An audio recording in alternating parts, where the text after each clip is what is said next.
Naku, Diyos ko po, okay ka lang? Ay, naku, may dugo ka, may sugat ka. Oh. Lola, sinaktan ako ni Nanay. Halika na nga. Dali. Diyos ko, ano ba nangyayari dito? Kaya?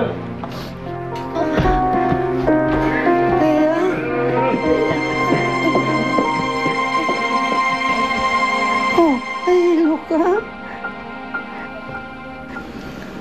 Hindi naman masyadong malaki ang sugat eh. Marami lang ang dugo kasi diyan sa ulo. Na, bakit ganon? Bakit?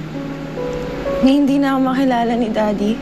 Sinabi ko na sa kanya na ako si Bea, pero tinulak pa rin niya ako. Po, huwag sasama ang loob. May sakit ang daddy mo. Nagkaala lang ako para kay Daddy, Lola. Di ba sabi ni Doc, dapat magaling na siya ngayon? Baka dapat hindi mo na siya inuwi dito sa bahay. Eh, yung madrasa mo ulit ng ulit na gustong pauwiin dito ang daddy mo eh. Hindi ko alam kung anong gusto niyang gawin.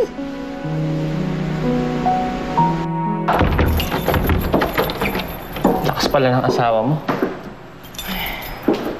Pagod ako. Kita ka na lang niya po si Daddy. Bea, meron ka pa ba nang iisip na ibang paraan? Makita mo naman, ultimo nga ikaw hindi kanya nakilala eh. Pati ikaw sinaktan niya. I can't risk it, Bea. Baka mamaya dyan, pati ako tsaka si Julia, sugurin niya. Tita, bakit hindi natin dalhin si Daddy sa ospital? Para matignan ni Doc. Baka masabi po niya sa atin bakit parang lumalala si Daddy. Ako ba pinapangunahan mo, Bea? Tama siya. Excuse me? Tama po siya, Ma'am Sharon. Siguro kailangan natin dalhin si Sir Rico sa ospital para mabigyan siya ng bagong gamot.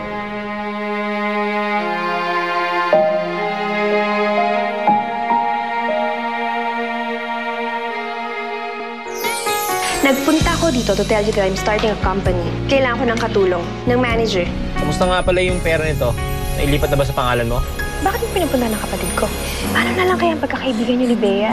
Yun pala, si Darwin lang ang sisira sa pagkakaibigan niyo. Gusto ko lang po malaman kung may ibang paraan para makontrol si Daddy. Pumunta po ako sa doktor niya bukas. No, Bea. I didn't see your father yesterday. Bakit ikaw nandito? Asa si Bea?